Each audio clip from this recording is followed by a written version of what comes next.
very kind of you.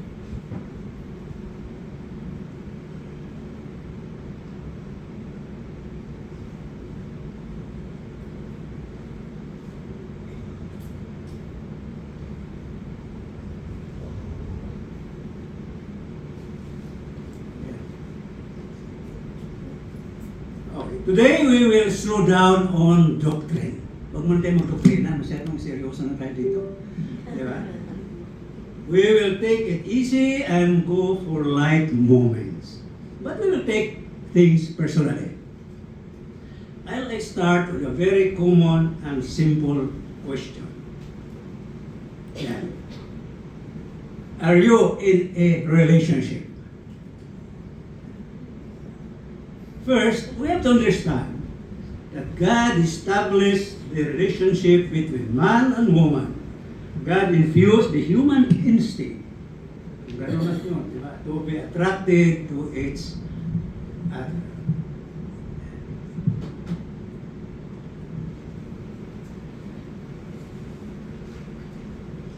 Pwede dito tayo. Sa'yo. Okay.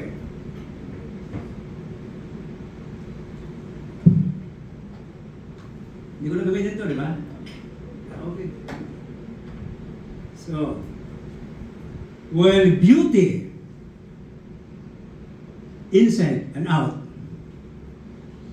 plays a major role in sparking this attraction to the opposite sex. Other considerations add up to the need for a relationship. Loneliness, di ba? Malungkot. Boredom, a sense of belonging, the desire to be liked, and to take the challenge, the desire to share, are likely the factors that drive people to engage in a relationship. Although some who choose to remain alone may claim they're happy, of course they have a good explanation for that.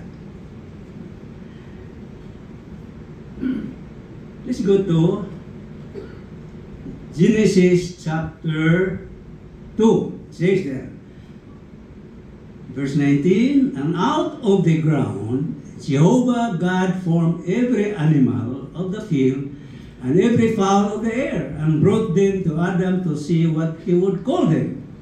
And whatever Adam called each living creature, that was its name. Ay, ganun katalino si Adam. How many millions and animals were there for Adam to name each one of them?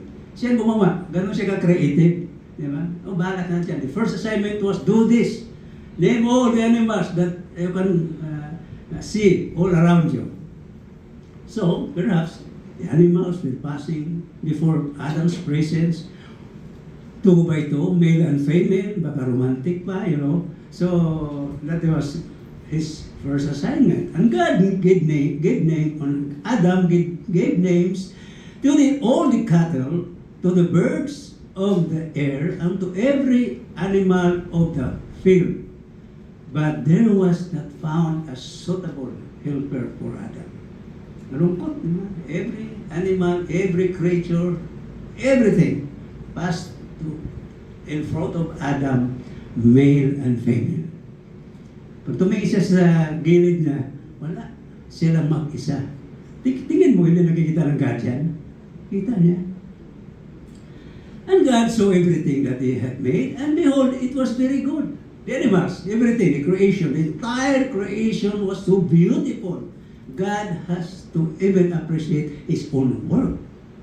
And the evening and the morning were the sixth day. Verse chapter 2. And Jehovah said, it is not good, after observing Adam perhaps in all that he did, in all the creatures of God, sabi niya, it is not good that the man should be alone. I will make a helper suitable for him. Para na akong, nito nag-conduct ng wedding, actually. So, so that is God Himself made a comment that for someone to be alone is not good. Yun na naman sabi niya. Parang kanta ni Humperdinck. Diba? Lonely is a man without love. Kantahin ko. I can't remember. Okay, there are personal, by the way, there are personal reasons why people want to be alone. Or some are still in wondering about why they are still alone. You know. However, there are biblical reasons not to remain or to remain single. We go to Matthew chapter 19. And the Pharisees in verse 3, can you see it? Visible? Parang hindi ko makita eh. Mas malapit ko. And the Pharisees came to Jesus or him, tempting him and saying to him, is it lawful for a man to put away his wife for every cause? Lahat na dahilan. Di ba lahat? Every cause. Wife, di ba? Hindi ka nagluto ng masarap. One cause yan, di ba? Can kick her out. Di ba? Every cause. All the causes that you can think of against your wife, sabi nila, di ba? You have to have a reason, and it's a good reason enough to just put her away. Ganun kawawa ang mga buhay ng araw.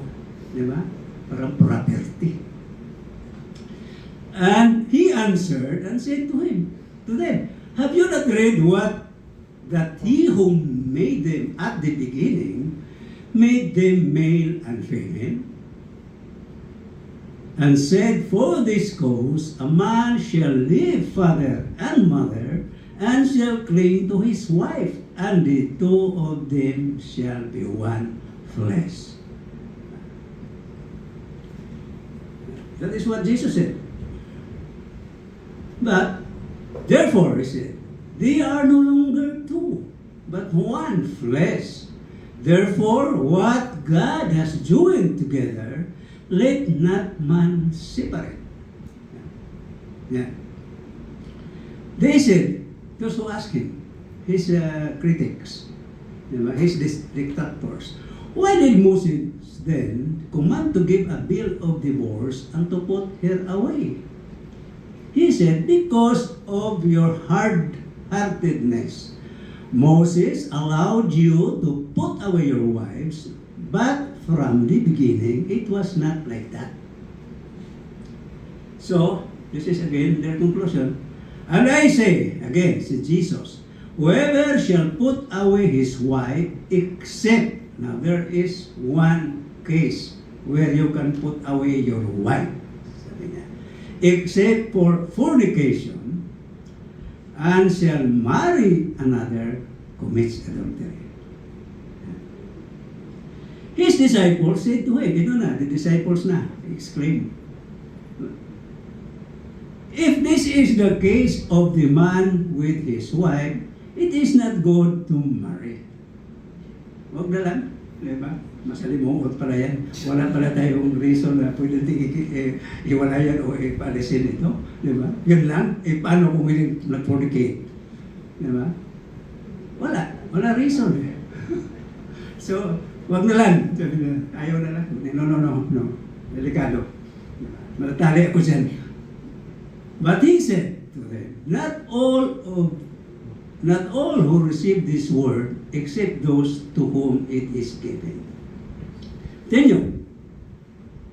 Sabi niya, for there are some, ito yung mga hindi talaga nagkasama, eunuchs who were born so from their mother's womb. Now, what is a eunuch? Yung mga sinilang na may diferensya nila. Deprived of external genitals. Ito yung by birth. Meron talagang ganon. Now, we don't know. In-anticipate ng God na ganon may mangyaring ganon. Although, ni-create naman natin na we don't know the background of what.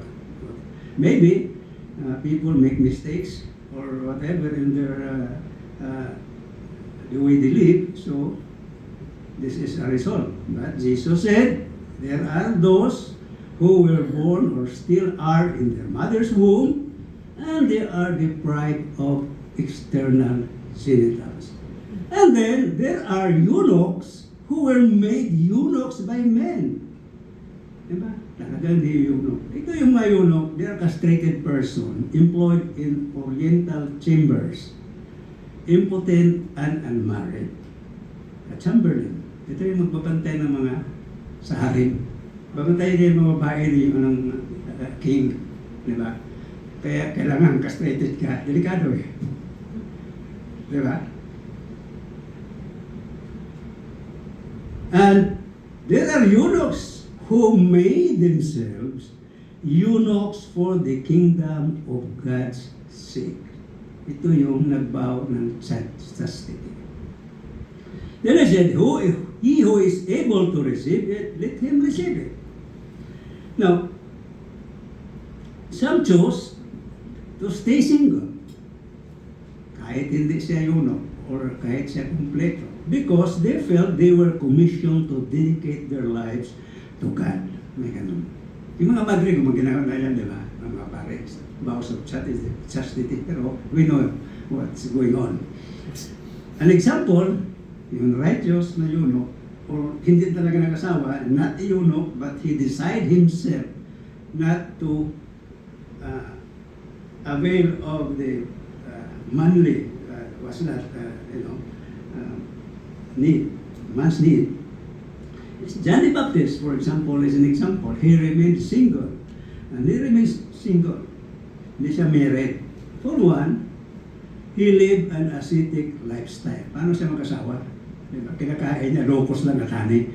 At gusto mo asawa mo ba? Asawa mo ganun. Diba? Ito lang ulam. Ito lang. Honey, isaw sa locos, isaw sa honey. Yan ang alam niya eh. Besides, mga pambuhok niya siya. Bukod sa ligo siya, nasa Jordan siya eh. Diba? Every day siguro. So, he lived an ascetic life, and there is no mention of his family. In fact, when he was beheaded, wala man lang pumunta doon at medyo nag-mourn about his death. Basta ganun lang. Kinalikta lang yung katawan niya ng mga disipulo niya at dinibig. In fact, si Kristo walang sinabi. During the death of John the Baptist, pinsa niya yan. Diba? And he is the person whom Jesus said, of all that are born of women, there is no one that's greater than John the Baptist. Pero nung namatay, hindi pinuntahan. So, yung katawan natin, hindi masyadong malaga kay Christ, diba? Ito ang physical body. Yeah. Some choose a vow of chastity, again, for religious reasons, and sometimes for the wrong religion. If you made a mistake, ito na, tayo na ito. Kung nagkamali tayo, if you made a mistake in your marriage and you want to untangle yourself from this unbearable predicament, maybe the option is to stay single. Kaya lang, mahal, masalimuot ang divorce dito sa Pilipinas. Some feel that getting a partner, that's why the reason they want to remain single, will slow them down from accomplishing whatever it is that they want to achieve in this life. Some, because of the environment where they grow up, chose to remain alone or single. Maybe they have witnessed a bad marriage at nagkapubya na sila. Ayaw ko na yan, di ba? Nakita ko na. Nagbubukan sila tatay, nanay, mga gano'n, di ba? Araw-araw, di ba? May boxing sa bahay, pag gano'n. O, yan. The other reason was Paul's personal recommendation based on the situation which may no longer apply today, given that we are not as bad as they were in those days.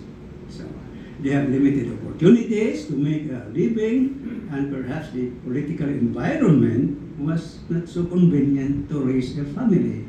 That's why Paul has certain advisory to the church. We know this time will come, actually. Wala pa ngayon. And hopefully, by that time, we will no longer be here. Let's go to 1 Corinthians. Ito yung kay Paul. Concerning virgins. Virgins, hindi lang babae ito, pati lalaki. Di ba? Yung mga walang experience. I have no commandment from the Lord.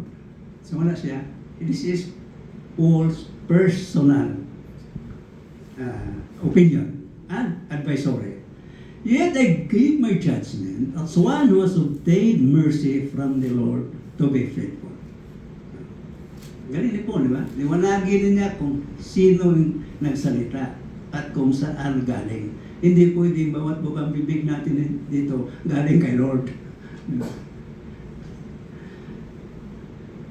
Then I think this is good because of the present necessity. He was talking of the condition of the times. That it is good for a man to be so. Virgin, remain that way. Listen, are you bound to a wife during the time to do not seek to be free. Huwag mong iwanan. Are you loosed from a wife? Do not seek a wife. And that was Paul's time. Ngayon, hindi po sa atin ito. But if you do marry, you did not sin. And if a virgin marries, she has not sinned. Kasi this is Paul's opinion yung binigay niya. This is not from the Lord. But such shall have trouble in the flesh, but I spare you. He was talking of a very difficult condition during the time of the Corinthian church. But as they say,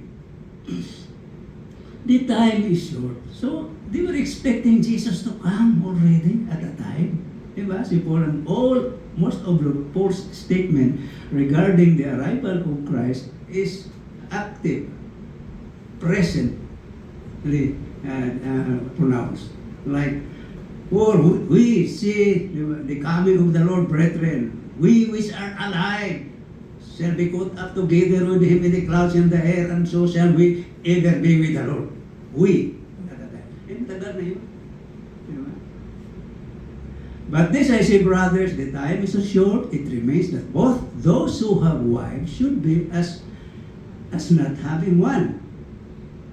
Now, nauna ko. Okay.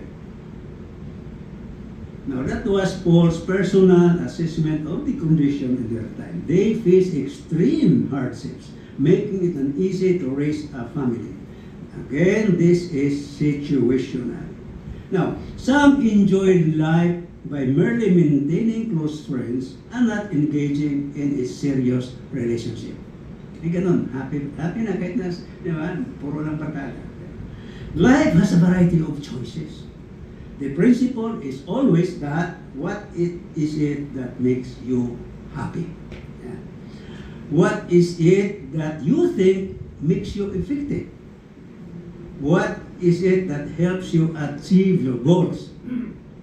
And above all, what is it that enhances your relationship with God? Yeah. Because God only said it is not good for a man to be alone. Wala naman sinabing gano'n. Yeah.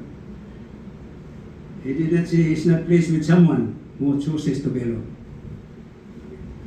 So there are circumstances that made people decide to stay single. The fear of not being able to provide for a family is one. And that's wisdom. Some are less confident than others. Not everyone is imbued with the spirit of adventurism or hesitant to take some risk. Because marriage is risky, di ba? Imagine. Marriage is risky. Living with someone you don't know, for example, very well, is an unnecessary challenge. Or lacking the faith for God to provide. But if you are in love, it is the power that propels one to move the mountains. Kaya, baka hindi pa kayo na-in-love ba siya na? Or kaya, masyado lang sigurista. Diba? They want plenty of backup and actual resources before considering marriage. And realizing they can't afford it, they abstain. Wisdom din yan. Di ba? But some would really like to put God in a bind. May mga taong gano'n. Isa ko doon, I put God in a bind. I try to prove His word if He provides. And He didn't fail me, actually. Test Him if He truly is what He said He is, a provider. Now, let's hear from Jesus about marriage. He said, what God has joined together, we just quoted it earlier, let no man put asunder. Question. Do you suppose God joins together all marriages? How important is this question? And why do I ask it? Because many marriages started on the wrong foot. They were not seriously planned or well thought to begin with. Some by flow of circumstances, others by accident. For example, here, arranged marriages, shotgun wedding, shotgun wedding. Napikot, di ba? Napikotin ganito mga ano Arranged marriages, for example, no courtship or love involved. Diba? Some royals practice this one because they want to keep their wealth amongst themselves. Ginagawa na yan. In fact, incestuous relationship exists among the high and the mighty. Diba? Okay. Shotgun wedding. Napikot ka. Di ba? Kaya delikado kayo dyan may mga gwapo-gwapo na mapipikotin na. May iba naman gusto mapikot, hindi talaga mapikot-pikot. Okay. Marriage by pastoral recommendations. Okay, sa church ito, puso. Yung panahon namin sa worldwide. Ano yan? Titingnan ng minister sila yung taga Manila lumaki na medyo magandang trabaho, well-reared, magandang background, mga makinis yan. Yung mga taga-probinsya, kasi naliligo yan sa puso o sa dagat, mga gusgusin. Titingnan, magandang trabaho ito, sasabungin. Di ba? Tapos as the process of time, na puro dito, sol-sol dyan, ay tapos, nagkakasawa. I witnessed that several times sa work. Pero nung kita ko lately sa Facebook, I asked my friends, kumusta si Ginto mong kasyan? Marami sa kanila nagiwalay. Ako, at one time, I did not counsel the minister when I married, my first marriage. And even the second one. I just decided to get married. Kwento ko ha, gusto niyo? Ay, interesado kayo? Anyway, I was supposed to be the bridegroom sa friend ko nasa US. Eh, medyo na-invite ako. Meron na akong girlfriend na medyo pinilit ko lang. Hindi ko na nagkabinitawan. Nagustuhan ko eh. First days of the tabernacles, first feast ko yun. At nakita ko hindi ko na binitawan yun. Lahat, tatlo kami agawan eh, taga Baguio eh. Tatlo kami. Kinausap ko mo yung dalawa. Gusto mo, ano tayo?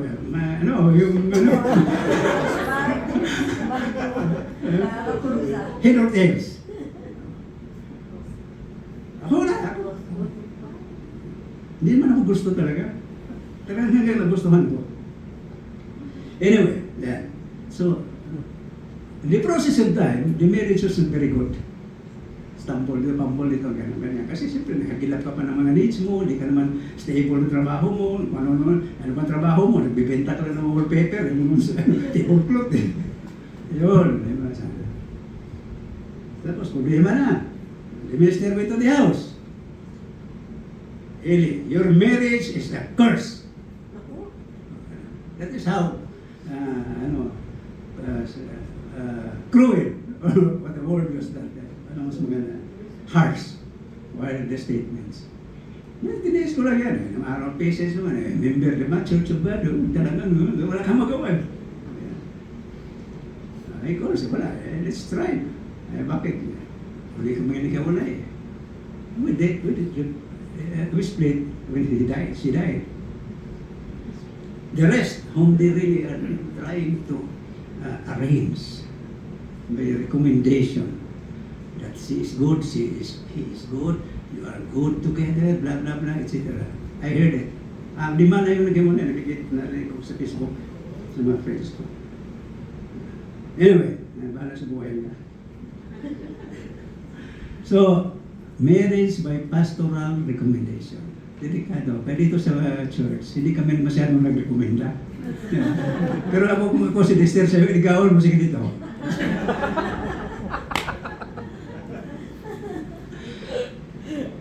Forced marriage.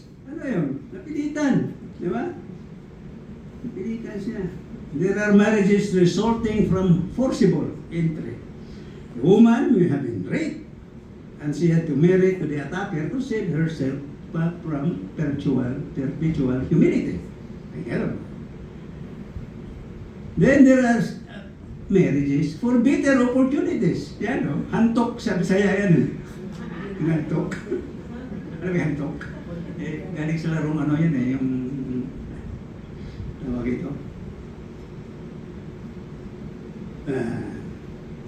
So, can we really say that all of these marriages are joined by God, given there was no mutual consent and that neither love nor a basic foundation to start a serious relationship exist? Hanging question. So, pag-isipan. However, if they were able to endure their togetherness, and were able to patch up or accommodate their differences, develop love as time passes, and finally come to understand and accept each other, then definitely this is a form of success in marriage. Maybe even better than those who started with the right procedures and end up parting ways later. So, I have a few suggestions for the young. For those who are considering marriage and courtship. Assuming, of course, you are already in relationship and are in love. We start with who to marry. Marry someone with beliefs the same as yours. That's number one. Yung mag-asawa sa church, nagkakagatan pa. Sa church na yun, ha? Puro member. In fact, I know someone who was promised to be ordained a deacon as long as he stops beating his wife during those days. Halika, pag tigilan mo ng bubugin siya ganito, i-ordain kita deacon. Nangyari din, na-deconize din. Kaya, doon tawag asawa, wala hindi na mabugbog eh. So, yung mag-asawa nga ng paparehong paniniwala, di ba? Sa kasakitan pa. So, if you marry someone who is not of the same as your belief, you have to consider the physical aspect first. Yung ano lang, normal lang na pamumuhay. Kalimutan mo na yung spiritual. Unang consideration mo, pagkain. Food. Diba? Di ba problema yan? Diba? Gusto niya ng, barbecue, pork. Ikaw naman chicken. Diba? Karapan kayo. Whatever. Diyan ba lang hindi nagkakasundo na? Days of worship. Pera. Money matters, especially kung pareho kayong umi-income. Ikaw nag-retire. Diba? Tanawin ka niya. Bakit ka nag-retire? Diba? So, problema yan. So, this is what the Apostle Paul is telling us. Do not become partners with those who do not believe. For what partnership is there between righteousness and lawlessness? Or what fellowship does light have with darkness? And what agreement does Christ have with Beliar or Satan? Or what does a believer share in common with an unbeliever? That is what Paul is telling us. Is this referring to anti-racial marriage? In other words, marry a different nationality. Kasi nung araw bawal yan sa worldwide. Na mag-asawa ka, sinama na nila yung mga mag-asawa ng foreigner. Maraming foreigner sa Australia, nag-fish dito.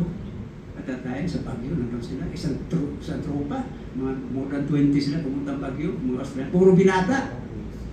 Nakapag-asawa sila lahat, hinataw doon. Andun sila sa Australia ngayon, di ba? Sa church din yung iba, yung isa wala na. Pero yun, bawal. Pero siyempre, mga anak ng minister yung iba, wala na bawal. Hindi bawal na. Hindi na. Matatamaan sila ng ganun palisi. It is not quite. It is not about racial marriage. The Bible does not prohibit marrying someone of a different nationality. Wala prohibition yan. The prohibition to marry someone of a different nationality, as taught before, is not actually biblically accurate. God's prohibition against cross-racial relationships stems from religious disparity. All kinds of associations that require long-term involvement that tend to sway us away from God are what the Bible prohibits and warns against. Let's go to Solomon. Walang ibang example, di ba? This is the example of the man who knows so many things, whom God blessed so much that no one on earth at that time, even today, has surpassed his wealth and his wisdom. And King Solomon loved many foreign women. Love yan. Ang love niya, hindi yan agape. Ano yan? Attraction. Even the daughter of Pharaoh, the Moabites, the Ammonites, the Edomites, Sidonians, Hittites, of the nations which Jehovah said to the sons of Israel, you shall not go into them, and they shall not go into you. Surely, this is the prohibition, they will lure away your heart after their gods. That is what is prohibited. Solomon clung to this in love. Yung love nito as a hate to have affection for sexually or otherwise. And he had 700 wives. Alam natin ito, di ba? Huwag natin gayahin. Princesses and 300 concubines. And his wives turned away from his heart. Kabig siya. 1,000 eh. Alam mo, 1,000 araw-araw. Di ba? Bawat round mo, that's almost 3 plus years yan, di ba? 3 years. 360 times 3. 1,000. Almost 3 years yan. Tapos bawat punta doon, may God niya isa yan. Hindi ka, di ba? Araw-arawin mo gano'n. For it happened when Solomon was old, his wives turned away his heart after other gods, and his heart was not perfect with Jehovah his God, as was the heart of David his father. At si David, isa talagang bagay na hindi niya ginawa is idolatry. Dami siyang sabit, pero not about other gods. The first command. For Solomon went after Ashtoreth, the goddess of the Sidonians, and after Milcom, the abomination of the Ammonites. And Solomon did evil in the sight of Jehovah, and did not fully go after Jehovah like his father David. Yan. So, yan ang prohibition. Now, dito tayo sa hindi lahat, pagkalahatan na to. If you are already married, And in the course of your togetherness, the other party changed religious beliefs. Later. Nangyari gano'n, di ba? Marami sa atin. Na, wala namang pagkalam sa reliyon, but suddenly, na-convert yung asawa at iba ng reliyon ng dalawa. This becomes a problem. Now here is Paul's advisory on this particular problem. Tapos in this Solomon. Says, 1 Corinthians chapter 7, verse 8. Now I say to the unmarried and to the widows, it is good for them if they remain as I am. So, si Paul wala asawa. Diba? Single siya. He didn't know if he was divorced or the woman, we don't know. But according to his statement, remain as I am unmarried. But if they cannot control themselves, lalo kung bata pa, diba? They cannot control themselves, they should marry. Dapat. Why? For it's better to marry than to burn with sexual desire. To the married, I commend, not I. This is already God's word, not Paul's. But the Lord. To the married, I command, not I, but the Lord. A wife must not separate from her husband. But if indeed she does separate, siyempre nagka-problema siguro sa religion, di ba? Hindi na magkasundo because of religious beliefs. She must remain unmarried or be reconciled to her husband. Yan ang choice niya. And a husband must not divorce his wife because the wife did not believe. Now, to the rest I say, not the Lord. So, you have to distinguish which one is the Lord and which one is false. But since these are scriptures, all of these are supposed to be our guide. Now to the rest I say, not the Lord. If any brother has an unbelieving wife, and she consents to live with him, if any one of you who has unbelieving wife, pero gusto naman sumama, manatili sa iyo, ibig sabihin, sumunod sa, di ba, medyo pinagbigyan ka ng iyong karapatan sa iyong paniniwala. Diba? Hindi ka sinusuway. If any brother has an unbelieving wife, and she consents to live with him, he must not divorce her. Diba? And if any wife, so the same holds true with the other party. And if any wife has an unbelieving husband, and he consents to live with her, she must not divorce her husband. Peace. Diba? Maganda. Okay. For the unbelieving husband is sanctified by his wife. So hindi ka naman pinipersecute ng asawa mo. Nakisama pa sa iyo. So he is separated also. He is sanctified. God honored, although he has not been converted yet, and still his conduct is not, hindi naman antipatiko, diba? Hindi naman kontra sa iyong paniniwala. Hinayaan ka naman sa iyong mga kung saan ka pupunta based on your activities on your church and the church, then he is also sanctified. Set apart. And the unbelieving wife is sanctified by the brother. Ganun din. Since otherwise, your children are unreal. Pag hindi magkasundo dyan, at medyo laging may traumatizing events in the house, kontra, buti may gawalay. Kasi kung hindi, patuloy ng gano'n, the children are unclean, not sanctified. But since both are sanctified, neither Christian, the other is not, the children are holy.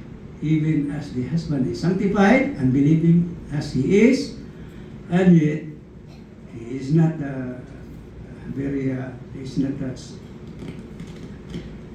against the wife's beliefs, then the children are holy. But if the unbeliever lives, iwanan ka, walang kwenta naman mo, di ba? Puro ka na lang, di ba? Puro na lang tilapia pinagaya mo sa akin, walang baboy. Di ba? Mura tilapia eh. 100 ang kilo, di ba? Punta doon sa amin. Di ba? Puno-puno, 100 kilo. The brother or the sister is not bound in such cases. Yeah, pasibatin mo na. But God has called us in peace. Diba? God called us in peace.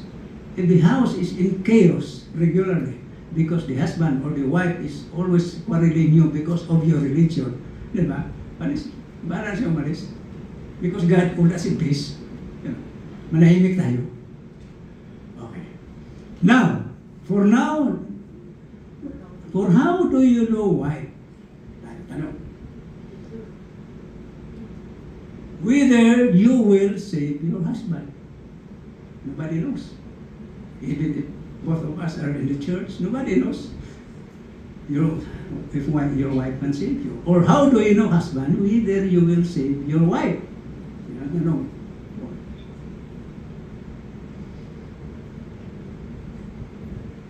So, now, for example, sakali pareho ang bili para sa atin ito, mag-asawa. Diba? Ngunit madalas maging kwentro. Diba? Naging kwentro. Make sure to settle at the earliest moment possible. Bakit? This is it. Be angry and do not sin. Pwede magalit. Diba? May isang down, pwede ka na magalit. Ngayon, mamaya, di ba? Huwag mong pa hintayin lumubog ang araw. Be angry and do not sin. Do not let the sun go down upon your wrath. Settle amicably before the sun goes down. So you should have enough time to quarrel, start in the morning. Neither give place to the wife. Because pag tinatagal mo, papasok ng demonyo. Papasok siya. Di ba? Tuwan-tuwa siya dyan. Diba? Do not allow Satan to fuel your animosities. That is what he wants. Dalawa kayo, di ba? One stone and two birds by the devil. One stone of the devil, two birds hit. Husband and wife.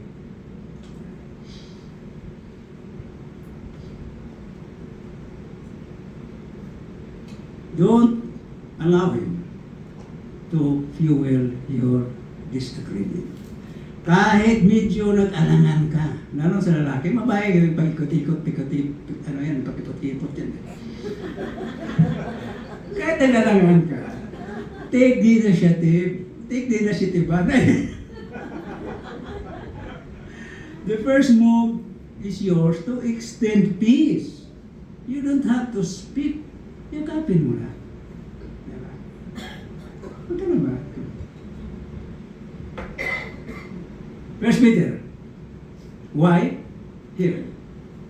Likewise, husbands, live together according to knowledge. In other words, you are a Christian, you know what is right, live that way. Giving honor to the wife as the weaker vessel. Ano ba yun ang vessel, di ba? Marupok na sasakyan, weaker vessel. Hindi. Weaker vessel. The female as truly being co-heirs together of the grace of life, not cutting off your prayers. In other words, your prayers will not be heard, how long, how articulate it is, if you are still on the mode of quarreling. Hindi marinig yan, maniwala ka. Kayo na dalawa nagkarinig. What is a weaker? Weakers means figuratively feeble, impotent, sick. Yan ang describe ni Peter sa mga babae. Sick, without strength, weak. Ano ang vessel? Implement, para material. Aparatos. Nakalagay sa Greek eh. Equipment. Sa atin, busy,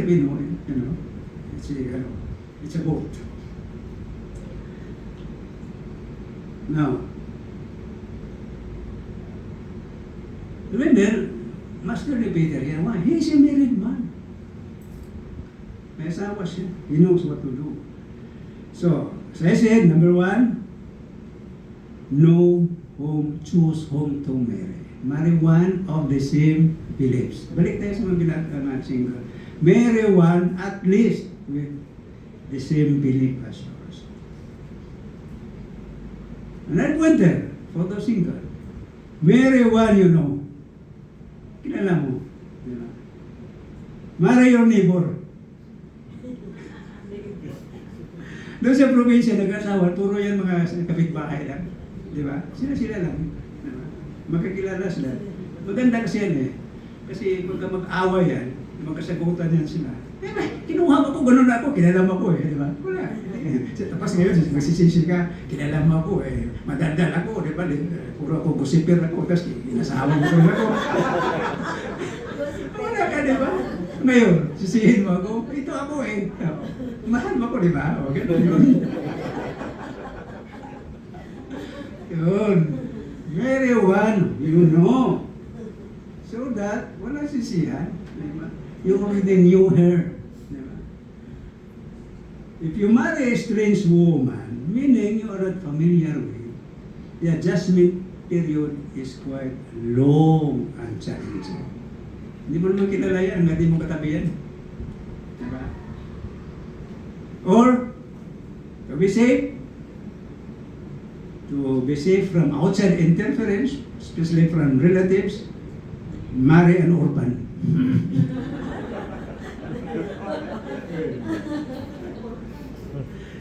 No father, no mother. Of course, with the beginning of this and end of life.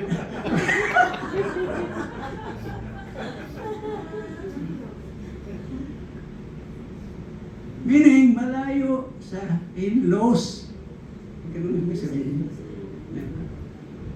Dapat, kung taga-apare ka, taga-hulo siya.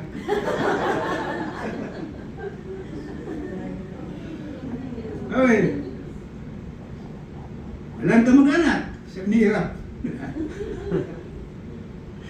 Kilala mo lang ka mag-anak. Ay, ang source brethren. Kasi dito, hindi naman suliro tao dito eh. Wala masyadong interference sa buhay.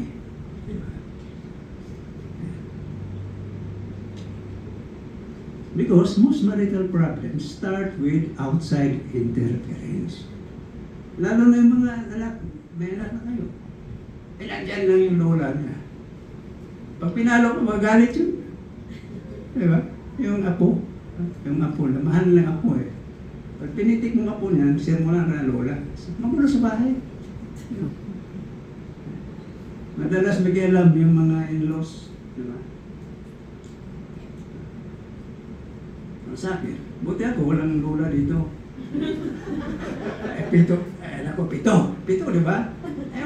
Wala silang lolo, walang lola, patay lahat eh. Si Makugi lang may lolo pa.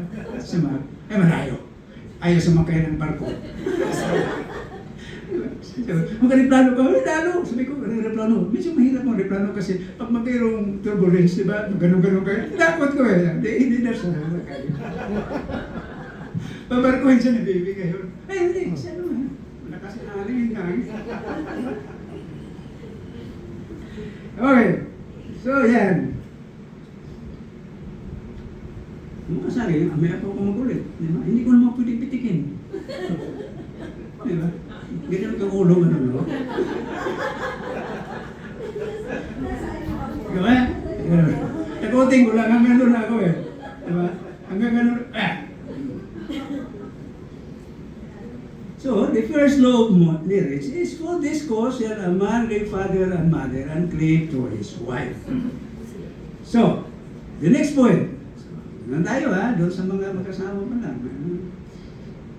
Marry one of the same beliefs, marry one whom you know, and the next point, which is equally important, is to prepare to build your own house together. Hindi naman kailangan patay ang bahay. Lilipat yan, ibig sabihin. This aspect is placed heavily on the man's shoulder. This means to be what? A good provider. At paano? Okay. Yan. But if anyone does not provide for his own, sarili mo muna, and especially to his family, he has denied the faith and is worse than an infidel. What is an infidel? Unbeliever. Buti pa yung unbeliever, di ba? Magaling pa mag-provide. Pero ikaw sa Christian, you're worse than an unbeliever. Solomon now, prepare your work outside and make it fit for yourself in the field, and afterwards, build your house. Build a family. Although hindi ko tinanas to, actually. Yeah. I build a family and prepare the field later. Okay. Okay. I wait by the field of the lazy man, and by the vineyard of the man without understanding. So the lazy man and the man without understanding, yun din, isa lang ang nila, niya, talent. Bubo na, tamad pa. Diba? Ayan, kalagay. Wala naman ang bubo na hindi, di ba? Na matali, okay.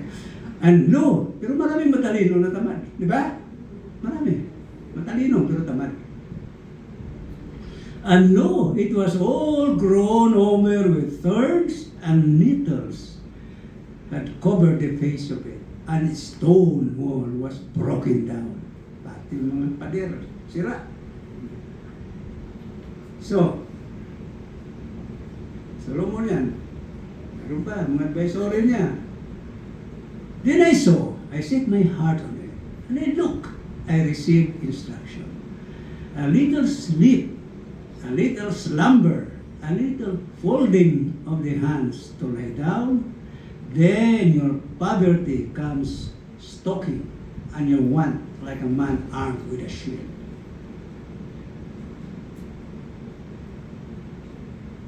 Ito si Paul, Solomon yun. Ito si Pablo. For even when we were with you, actually industry is a biblical doctrine. A man of industry, of diligence, is a biblical doctrine. For even when we were with you, we commanded you this, that if anyone would not work, neither should he eat. During the time, I read somewhere that this is the law of Kalanchaw. You know Kalanchaw? Sinong kasama ni Kalanchaw dito? Sino nagkalala ni Kalanchaw? Kalanchaw was the kingpin in Capiz. Capiz is the center of the Philippines, di ba? And mayroon silang governor, Kalanchaw. And he has laws. And he has this law. If any man will not eat, will not work, neither shall he eat. The law of Kalanchaw yan. Ayun ba sa Bible? Nagbasa siguro pala Bible is Kalanchaw. Alam ko si Kalanchaw, Demilio, mayroong nagbabasa rin dito. For we hear that there are some who walk disorderly among you, not working at all, but being busybodies. Now I command you and exhort those who are such by our Lord Jesus Christ. So invoke the name, Paul already invoked the name of Christ as far as becoming lazy is concerned, that they work with quietness and eat their own bread. Siguro panay ano nito. Dilin siya dito. Pero ba? So, okay. There are family traumas. It's normal. Now, sa leadership, for example, about money. Pag-usapan yung pera. The Bible does not say that the wife should keep all the money at all times. Wala nakalagay. Meron ba? Wala. Wala. Sabi ni Chris, wala. Not. And the husband should just ask the wife. Ano yung pamasahe? Magkano? Ilang sakay ka? Ilang sakay?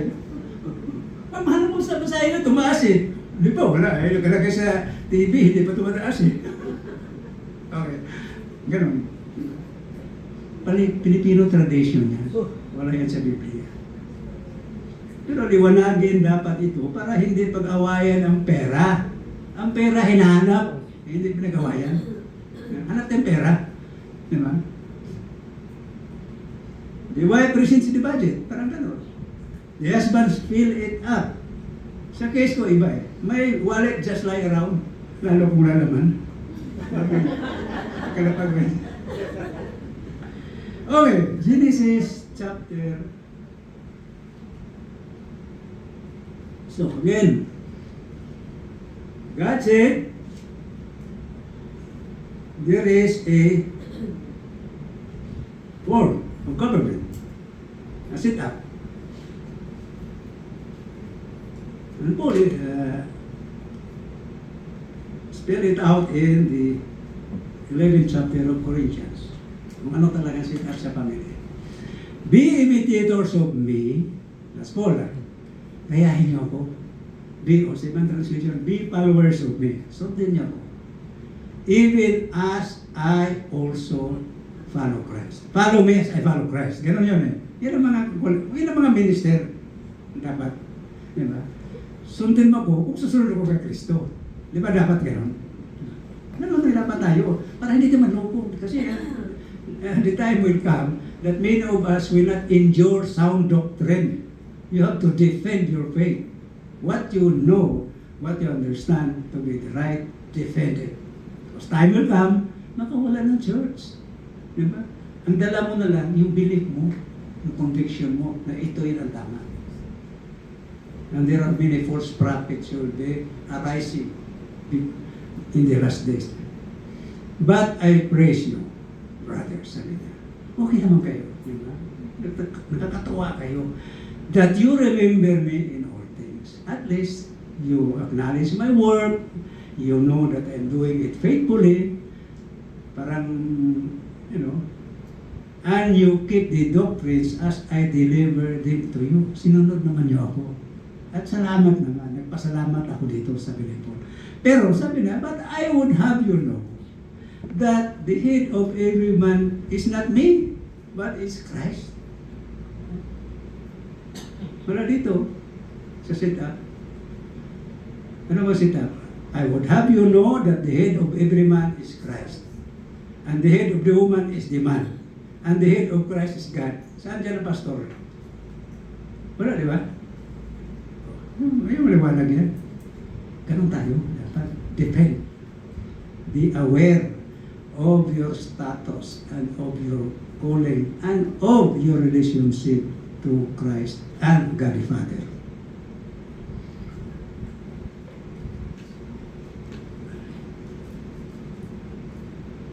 This is the succession of authority accordingly prescribed by God Himself. And this is the primary error of the first man, Adam. Ito yan. Yung mali ni Adam. Anong bakit? Diba? Ito eh. And to Adam, this is the penalty that Adam was prescribed, that God prescribed after the fall. He said, because you have listened to the voice of your wife. Diba? Wala naman sinabi naman. And have eaten of the tree of which I commanded you. Ikaw mismo sinabihan ko, ito huwag mong kainin. But you listen to the voice of your wife. You should come back and ask me. Totoo ba yun? O, diba? Wala sinasabi. And I've eaten of which I commanded you personally. Because at this time, I have a feeling that, opinion lang, that when Adam, when the instruction not to eat of the tree of life, eh baka si Adam wala pa, kasi wala pa nito. And I've eaten of the tree which I commanded you, said, you shall not eat of it. The ground is cursed for your sake. In pain you shall eat of it all the days of your life. Yeah? Now, I'm not saying that we're not listening to the voice of the wife. I'm just saying that from God's point of view, direct from the commandment of God, through the word of God, then we go to Him first. We listen to Him first. He allowed Eve to take the land by listening to her, whereas he was the one who was given the instruction. The end time prophecy says like this. As for my people, at the end, children are their taskmasters. Di ba mga bata ngayon, napakahirap sila masusunod. Di ba? Sa Amerika, ganun. Kahit dito, ganun na rin sa Pilipinas. And women roll over them. Oh, my people, your rollers cause you to go astray and destroy the way of your paths. So, there has to be mutual trust in a relationship. So, the Ephesians. I told you, these are the verses that I keep reading during the conduct of a wedding. Wives, submit yourselves to your own husbands as you would to their own. Yan ang qualification, as to the Lord yan eh. Hindi submit lahat. Dapat as to the Lord. Like you submit to the Lord. For the husband is the head of the wife, even as the Christ is the head of the church, and he is the Savior of the body. Therefore, as the church is subject to Christ, laging ganun ang Biblia eh. We submit to Christ, not to people. We submit to them. There's a set up that should go against the teachings of Christ. So let the wives be to their own husbands in everything. Let's go to Peter. Likewise, wives. Inulit naman niya. Maghintay na kayo mga wives kasi mamaya ang lalaking tirahin ko eh.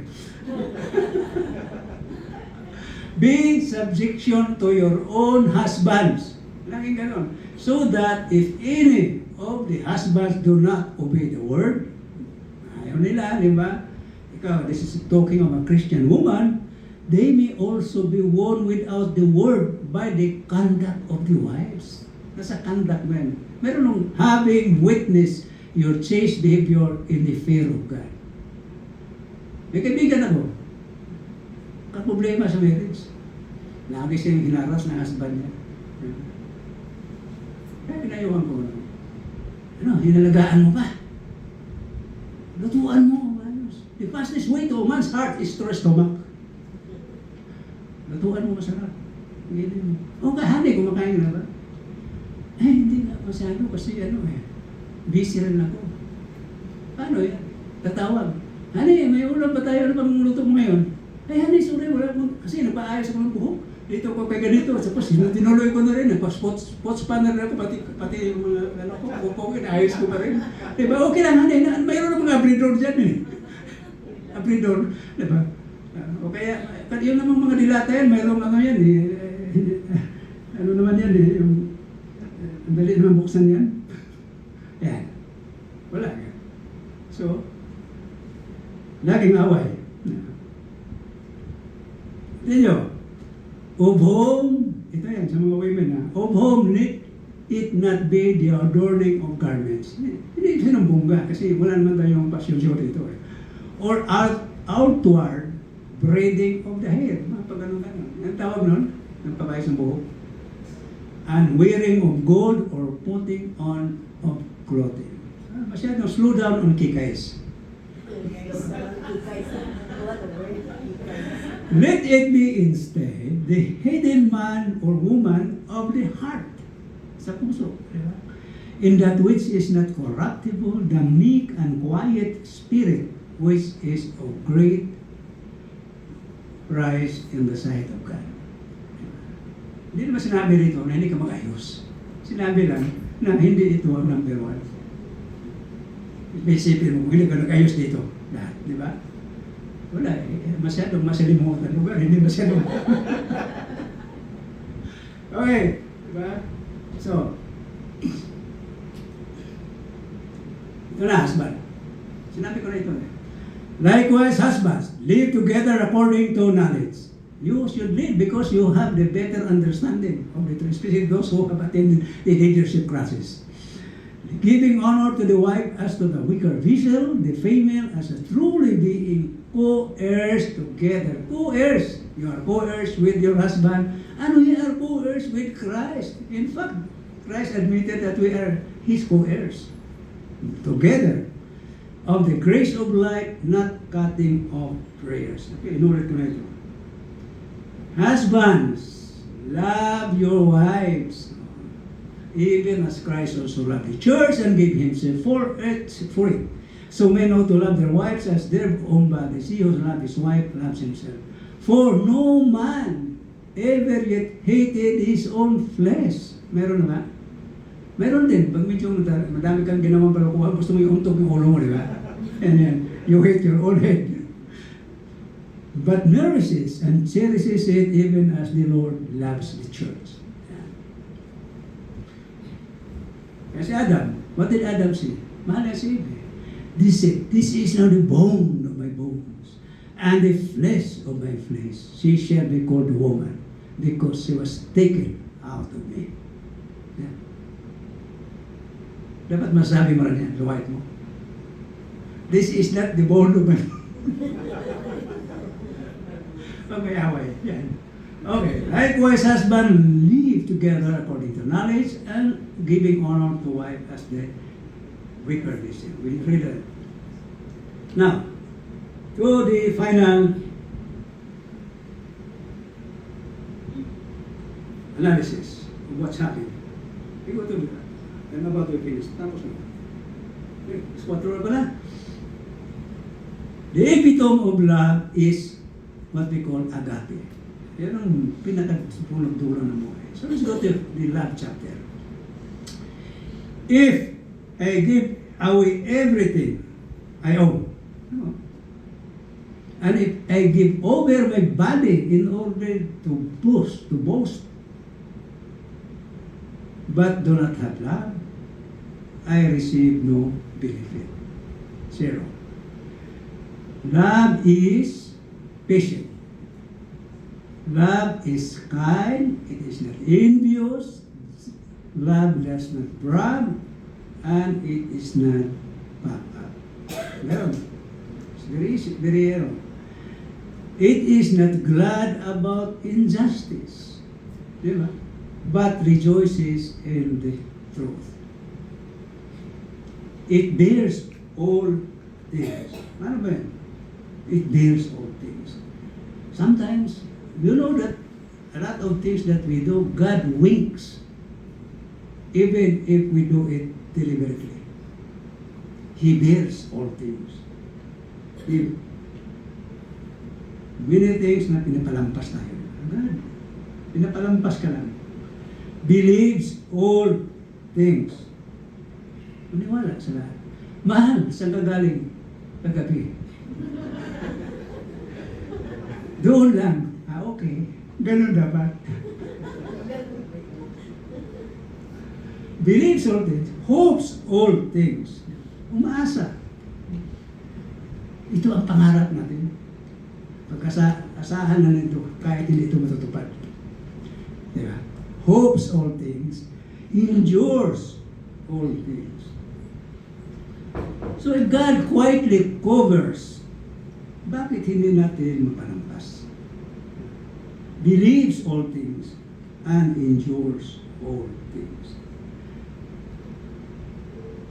So these are the true foundations of a relationship that is more likely to survive until death sets the man and the woman apart. So what about the singles? Yung mga singles na ano? Let me suggest. Start with number 1. The most important, and the rest will follow. What is number 1? Marry someone with the same belief. Someone who truly understands and is striving, like you, to be a true Christian, and someone you love. And the first person you will try to test in this regard is yourself. With that, listen, I am spiritually uplifting Sabbath day for all of us.